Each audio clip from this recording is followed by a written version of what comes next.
ஆண்டவராகிய இயேசு கிறிஸ்து கிறிஸ்தவர்களுக்காக மாத்திரமல்ல, அல்லது இஸ்ரேலர்களுக்காக மாத்திரமல்ல, அகில உலகத்தில் உள்ள ஜனங்களின் பாவங்களை நீக்கி அவர்களை இரட்சிப்பதற்காக வெளிப்பட்ட உலக இரட்சகர்.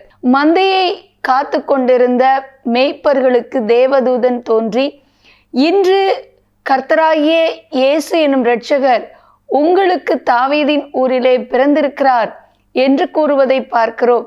ஆகவே ஆண்டவராகிய இயேசு கிறிஸ்து இரட்சகராக தன்னை உலகத்திற்கு வெளிப்படுத்தினார். ஏனெனில் அவர் நமது பாவங்களை நீக்கி நம்மை இரட்சிக்க வல்லமை உள்ளவராக இருக்கிறார். அவருடைய பரிசுத்த இரத்தமே அல்லாமல் வேறொரு நிவிர்த்தியாக்கக்கூடிய, பாவங்களிலிருந்து நம்மை இரட்சிக்கக்கூடிய ஒன்று இந்த உலகத்தில் எதுவும் இல்லை. ஆகவேதான் இயேசு கிறிஸ்துவின் நாமமே அல்லாமல் இரட்சிக்கத்தக்க வேறொரு நாமம் வானத்திலும் பூமியிலும் எங்கும் இல்லை என்று எழுதப்பட்டிருக்கிறது.